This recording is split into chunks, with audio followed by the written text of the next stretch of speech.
Apollonide, c'est le troisième film français et avant-dernier film français de la compétition. C'est l'œuvre du niçois Bertrand Bonello, qui était déjà venu sur la Croisette avec Le Pornographe, et Tirésia, qui était l'histoire d'un transsexuel. Cette fois, il y a une certaine logique dans la démarche, puisqu'il s'intéresse aux prostituées et aux maisons closes, puisque Apollonide est sous-titré « Souvenirs des maisons closes ». On y suit le quotidien d'une troupe de prostituées qui sont filmées comme dans un harem ou dans un théâtre, mais à travers elles, c'est le basculement d'un monde ancien dans un nouveau monde que nous raconte Bertrand Bonello. Puisque le basculement du nouveau siècle correspondra aussi, quelques années plus tard, à la fermeture des maisons closes par la loi Marthe-Richard. Le film vaut surtout par son esthétisme très pictural à la Renoir et par l'interprétation des comédiennes qui sont vraiment magnifiques et magnifiées par la caméra de Bertrand Bonello, auquel on ne pourra pas faire reproche de donner une vision trop idyllique des maisons closes, malgré un plan final qui pourrait prêter à confusion, parce qu'on voit bien quand même la dureté et la misère de ce monde-là. D'ailleurs, on pourrait parler à son propos de Vénus blanche en référence à la Vénus noire de l'autre niçois, Abdelatif Kechiche, qui portait un regard assez similaire sur ce monde-là.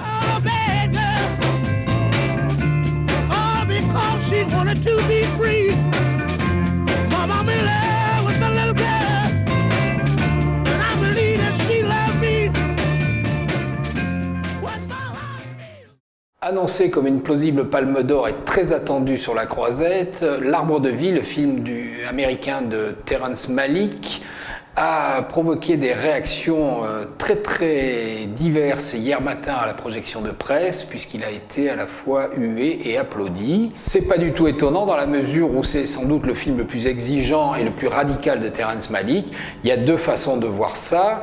On peut juger que c'est une sorte de Jurassic Park au catéchisme, complètement boursouflé, prétentieux, pétri de bondieuserie et je ne sais quoi, ou considérer au contraire que c'est une œuvre, car c'en est une, exigeante d'un probable génie du cinéma, de la stature d'un Kubrick ou d'un Fellini. Il y a deux façons de voir ce film-là. On peut effectivement juger que c'est une sorte de Jurassic Park au catèche, boursouflé, prétentieux, pétri de bondieuserie et je ne sais quoi, ou considérer que c'est probablement le chef-d'œuvre d'un des derniers génies du cinéma, une sorte de 2011 Odyssée de l'espace.